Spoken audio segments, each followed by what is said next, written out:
Boa tarde, pessoal. Esse é o Boletim a Mais com o resumo das principais notícias desta quinta-feira, 13 de agosto de 2020.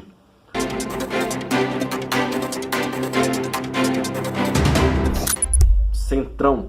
Olha, o novo líder do governo na Câmara, Ricardo Barros, do PP do Paraná, já mostrou ao que veio.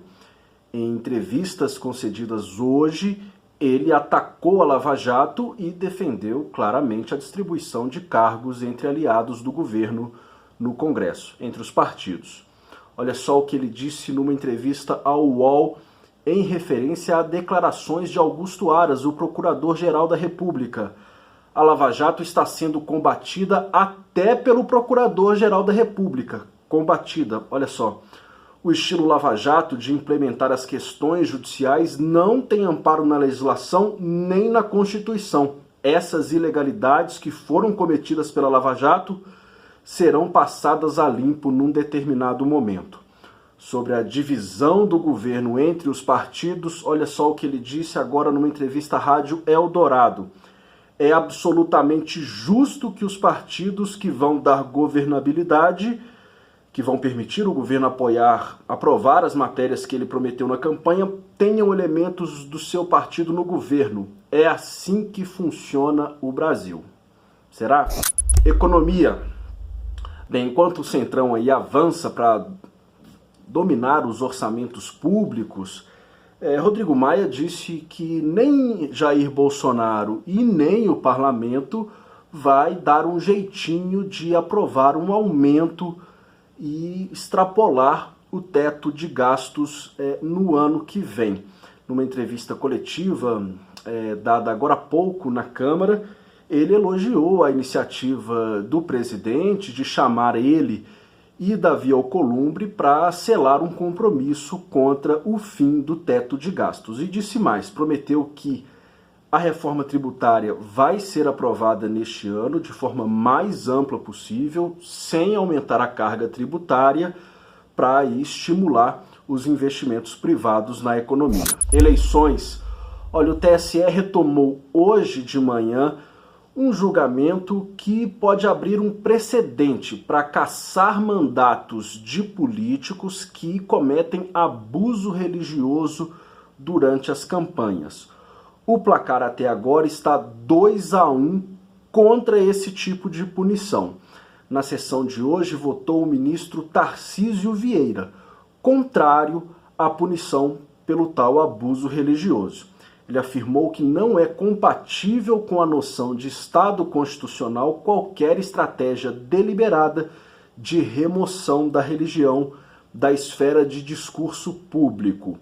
O julgamento foi novamente interrompido e será retomado na terça-feira da semana que vem, dia 18. Faltam votar 4 ministros. Covidão. Olha, a Polícia Federal está nas ruas de novo para combater desvios no dinheiro destinado ao enfrentamento da pandemia. Desta vez a operação é em Roraima e investiga contratos de 50 milhões de reais em que houve desvio. A suspeita de participação de um deputado estadual e de um ex-secretário de saúde do estado. Bem, enquanto isso, em Belém, agora numa inauguração de obra pública ao lado do governador Helder Barbalho, Jair Bolsonaro voltou a defender a cloroquina. Admitiu que não há comprovação científica, mas disse que os 100 mil mortos no Brasil pela doença poderiam ter se salvado se usassem o medicamento. Ele disse que os governantes não deram outra alternativa e que ele é a prova viva de que a hidroxicloroquina funcionou. Bem, enquanto isso, na OMS, numa apresentação, o ministro interino Eduardo Pazuello omitiu os 100 mil. Falou apenas que o Brasil já registrou a recuperação de 2,3 milhões de pessoas que foram contaminadas. Censura.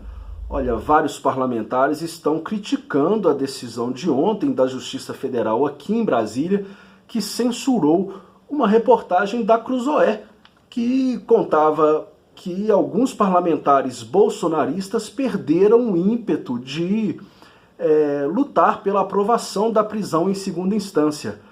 A decisão foi tomada a pedido da deputada Bia Kicis.